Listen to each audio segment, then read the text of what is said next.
पितृपक्ष की पौराणिक कथा के अनुसार जोगे तथा भोगे दो भाई थे। दोनों अलग अलग रहते थे। जोगे धनी था और भोगे निर्धन। दोनों में बड़ा प्रेम था। जोगे की पत्नी को धन का अभिमान था, किंतु भोगे की पत्नी बड़ी सरल हृदय थी। पितृपक्ष आने पर जोगे की पत्नी ने उससे पितरों का श्राद्ध करने के लिए कहा, तो जोगे इसे व्यर्थ का कार्य समझकर टालने की चेष्टा करने लगा। किंतु उसकी पत्नी समझती थी कि यदि ऐसा नहीं करेंगे तो लोग बातें बनाएंगे। फिर उसे अपने मायके वालों को दावत पर बुलाने और अपनी शान दिखाने का यह उचित अवसर लगा। अतः वह बोली, आप शायद मेरी परेशानी की वजह से ऐसा कर रहे हैं, किंतु इसमें मुझे कोई परेशानी नहीं होगी। मैं भोगी की पत्नी को बुला लूंगी, दोनों मिलकर सारा काम कर लेंगे। फिर उसने जोगे को अपने पीहर न्योता देने के लिए भेज दिया। दूसरे दिन उसके बुलाने पर भोगे की पत्नी सुबह सवेरे आकर काम में जुट गई। उसने रसोई तैयार की, अनेक पकवान बनाए, फिर सभी काम निपटाकर अपने घर आ गई। आखिर उसे भी तो पितरों का श्राद्ध तर्पण करना था। इस अवसर पर जोगे की पत्नी ने उसे रोका।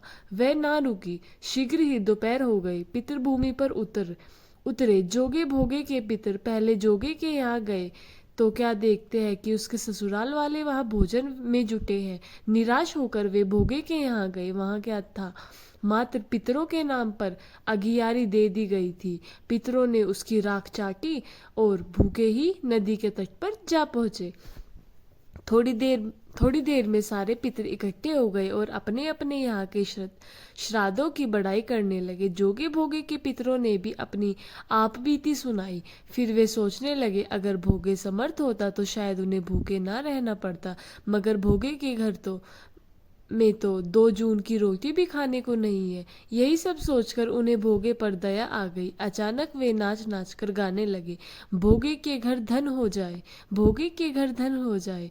सांझ होने को आई। भोगे के बच्चों को कुछ भी खाने को नहीं मिला था। उन्होंने माँ से कहा, भूख लगी है। तब उन्हें टालने की गरज में भोगे की पत्नी ने कहा, जाओ, आंगन में होदी ओंधी रखी है, उसे जाकर खोल लो और जो कुछ मिले बांटकर खा लेना। बच्चे वहां पहुंचे तो क्या देखते हैं कि होदी मोहरों से भरी पड़ी है। वे दौड़े दौड़े माँ के पास पहुंचे और उसे सारी बात बताई।